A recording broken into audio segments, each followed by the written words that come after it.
Hello everyone, I know कि मैं videos बहुत लेट डाल रही हूँ और इससे आप लोगों को मुझ पे गुस्सा तो जरूर आ रहा होगा, लेकिन अब से मैं पूरा ट्राई करूंगी कि ऐसा ना हो। एंड मेरे सब्सक्राइबर्स जो मेरी लेट वीडियो डालने पर भी कंप्लेंट्स नहीं कर रहे हैं, उन्हें मैं आज दिल से थैंक्स कहना चाहूंगी। बाकी आज के वीडियो में हमारी फेवरेट गॉजिन एंड शीना की स्टोरी खत्म हो जाएगी। मतलब इस ड्रामे का ये फाइनल पार्ट है। पिछले पार्ट में हमने देखा था कि गॉजिन सुएंग को सुसाइड करने से बचा लेता है, लेकिन अब उसे सुएंग की बोली हुई सारी बातें याद आ रही होती है और वो बहुत ही ज्यादा अपसेट हो जाता है। फाइनली उसे ये एक्सेप्ट करना पड़ रहा है कि उसने बहुत सारे लोगों का दिल दुखाया है, जिससे कोई भी गॉजिन को पसंद नहीं करता है। गॉजिन बहुत ज्यादा डिप्रेस्ड हो गया है। उसे लग रहा है कि पास्ट में हुई गलतियों को क्या मैं कभी भी सुधार पाऊंगा। इस पे शीना उसे प्यार से समझाकर कहती है कि आप बिल्कुल गलतियों को सुधार पाएंगे और इसमें मैं भी आपकी मदद करूंगी। अगले दिन शीना गॉजिन को फॉर्मर सेक्रेटरीज के पास ले आती है ताकि गॉजिन उनसे माफी मांग सके। गॉजिन को माफी मांगते देखकर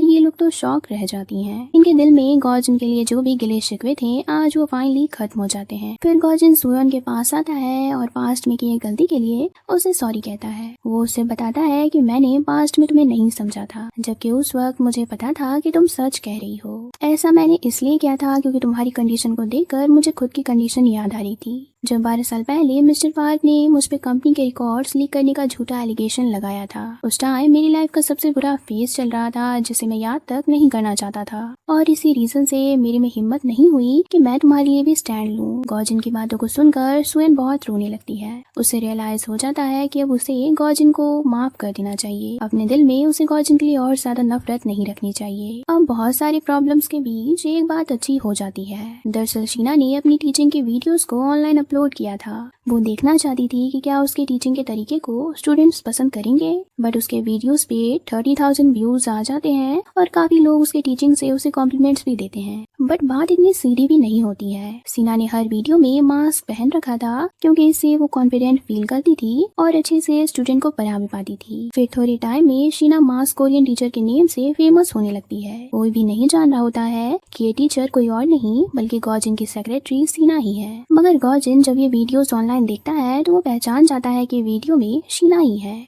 और जब तक वो वीडियोस के बारे में शीना से कुछ बोलता कि तब तक उसे मालूम चलता है कि गुनील ग्रुप ने कोड ऑफ एजुकेशन के सारे एक्सेस फंडिंग्स को रेस्ट्रिक्ट कर दिया है। गॉजिन को अभी तक नहीं पता है कि गुनील ग्रुप के ओनर सुयंग के डैड हैं। इस प्रॉब्लम से निकलने के लिए और कोड ऑफ एजुकेशन को बचाने के लिए गॉजिन मिस्टर पार्क के पास हेल्प मांगने को आता है, पर मिस्टर पार्क उसे बताते हैं कि 12 साल पहले तुम्हारे खिलाफ झूठे एलिगेशन लगाकर तुम्हें बर्बाद करने की कोशिश मैंने नहीं बल्कि गुनील ग्रुप ने की थी, क्योंकि तुम उनके ओनर की बेटी से प्यार जो करते थे। मिस्टर पार्क ये भी बताते हैं कि सुयंग ने सिर्फ तुम्हें अपने डैड से बचाने के लिए तुमसे ब्रेकअप किया था। उसके डैड ने उसे कह दिया था कि अगर वो तुमसे अलग नहीं होती है तो फिर वो तुम्हारी जान ले लेंगे। यहाँ पर मिस्टर पार्क की बातों से पता चलता है कि वो कभी भी गॉजिन के अगेंस्ट थे ही नहीं, और जनरल मीटिंग के दौरान गॉजिन ने उन्हें मैसेज करके बोला था कि इस बार आप मेरी हेल्प करिए, और मिस्टर पार्क ने गॉजिन के अगेंस्ट वोट ना करके उसकी हेल्प भी की थी। 12 साल बाद आज गॉजिन को रियलिटी पता चल गई है कि सुयंग कभी गलत थी ही नहीं, वो सच में उससे प्यार करती थी। इसलिए वो भी सुयंग के पास जाकर उसे सॉरी कहता है कि मैंने तुम्हें हमेशा से गलत समझा, जबकि सिर्फ मेरे भले के लिए 12 साल पहले तुम मुझे छोड़कर चली गई थी। आज जोंगो और ओ किसी मीटिंग के लिए साथ में जा रहे होते हैं और कार में ओ को जोंगो का एक पुराना फोन मिलता है जिसमें जोंगो के साथ सेही की पिक्चर होती है। ये देखकर ओ पूरा सरप्राइज हो जाता है। वो समझ जाता है कि जरूर जोंगो का सेही के साथ कोई कनेक्शन था। सेही के डेथ के बाद जोंगो ने ही जानबूझकर ओ को कुछ ऐसे फेक प्रूफ्स भेजे थे जो ये प्रूव करती थी कि सेही को सुसाइड करने के लिए गॉजिन ने मजबूर किया था।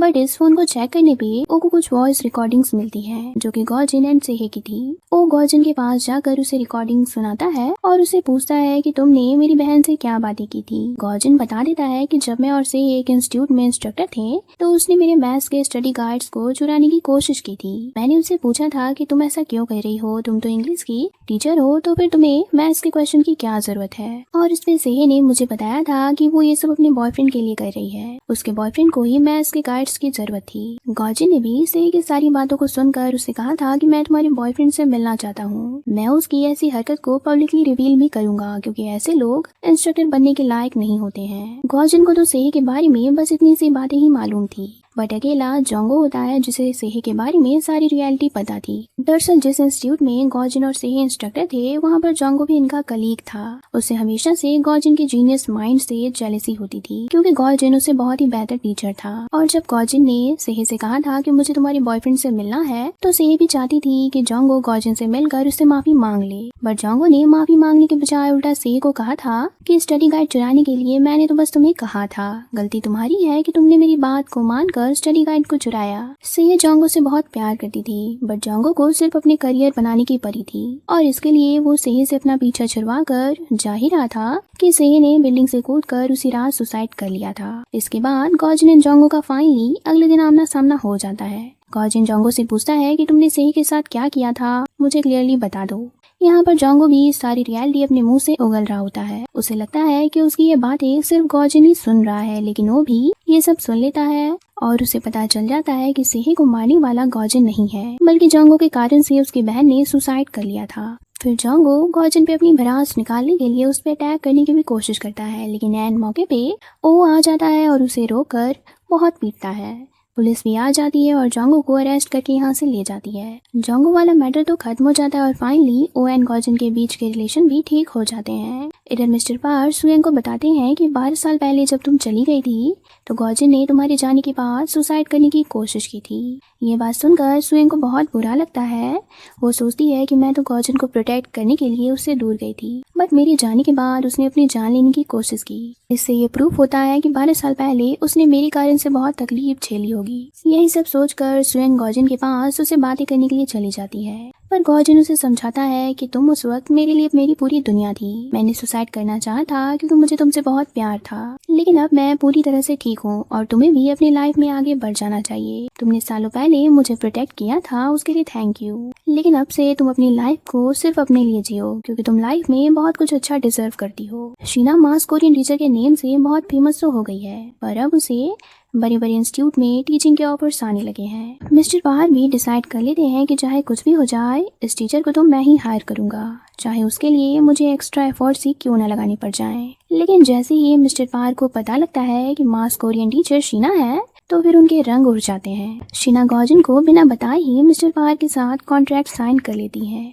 और ये बात अब मिस्टर पार बड़े मजे के साथ गॉजिन को बता देते हैं कि मैंने पहले ही शीना के साथ डील फाइनल कर ली है और वो जल्द ही मेरे इंस्टीट्यूट में पढ़ाना भी शुरू कर देगी। गॉजिन बेचारा बहुत दिनों से वेट कर रहा था कि शीना खुद आकर मुझे बताएगी कि वही मास कोरियन टीचर है बट मिस्टर पार से ये बात सुनकर वो शीना पे बहुत गुस्सा हो जाता है। उसे लगता है कि अब शीना मुझे छोड़कर मेरे इंस्टीट्यूट से चली जाएगी पर शीना उससे समझाती है कि मैं अगर बोर्ड ऑफ एजुकेशन में इंस्ट्रक्टर बनकर स्टूडेंट्स को पढ़ाऊंगी तो लोग सोचेंगे कि मैंने ये सब आपके जरिए हासिल किया है, जिससे लोग आपको भी गलत समझेंगे। अब ये सब कहने पे भी जब गॉजिन नहीं मानता है तो शीना उसे लास्टली आई लव यू कह देती है, जिसके बाद तो गॉजिन चाहकर भी अब शीना पे गुस्सा नहीं कर पाता है। सुएंग को फील होता है कि उसने गॉजिन के लिए शीना के साथ भी बहुत गलत बिहेव किया है। सुएंग शीना से मिलती है और उसे अपनी बातों को एक्सप्लेन करके लास्टली सॉरी कह देती है। शीना एंड सुएंग के बीच के रिलेशन भी अब ठीक हो जाते हैं और इधर सेहे के डेथ एनिवर्सरी पे ओ के साथ गॉजिन भी बैठा होता है ताकि ओ को आज और भी ज्यादा बुरा फील ना हो। शीना बोर्ड ऑफ एजुकेशन से जा रही है इसलिए वो गॉजिन को एक गिफ्ट देती है। गिफ्ट के अंदर एक नाइफ रखी होती है और ये देखकर शीना गॉजिन को बोलती है कि अगर गॉजिन ने उसके जाने के बाद किसी भी दूसरी लड़की की ओर देखा या उससे बातें की तो इसी नाइफ से शीना उसकी जान ले लेगी। शीना के जाने के बाद गॉजिन अपने काम खुद से ही करने लगता है। वो किसी भी दूसरी सेक्रेटरी को हायर नहीं करता है। इंस्टीट्यूट में जहाँ सब लोग गॉजिन से डरा करते थे वहीं अब सब लोग उसे बहुत फ्रेंडली बिहेव करने लगते हैं। मिस मा भी कंपनी में वापस आ गई है क्योंकि गॉजिन ने उन्हें माफ कर दिया है। फॉर्मर सेक्रेटरीज को भी गॉजिन ने यहीं अपनी कंपनी पे जॉब पे रख लिया है। मतलब अब सब कुछ सही हो गया है और आज शीना कॉन्फिडेंटली अपना पहला लेक्चर भी कंप्लीट करती है। शीना का टीचर बनने का सपना पूरा हो चुका है जिसके लिए उसने इतने सालों से मेहनत किया था। इन सब के बाद फाइनली गॉजिन शीना को आज शादी के लिए प्रपोज कर देता है। गॉजिन सीधे सीधे शीना से कहता है कि लाइफ के बाकी दिन मैं अब तुम्हारे साथ हैप्पीली स्पेंड करना चाहूंगा। फिर लास्ट में हमें दिखाया जाता है कि इनकी शादी हो चुकी है और ये लोग एक साथ बहुत ज्यादा खुश हैं। जिस घर में शीना कभी गॉजिन की फेक फियांसे बनकर आई थी आज उसी घर में वो उसकी वाइफ की तरह रह रही है। तो इसी सीन के साथ फाइनली ये ड्रामा खत्म हुई। मिलते हैं नेक्स्ट ड्रामा के वीडियो के साथ, तब तक के लिए बाय।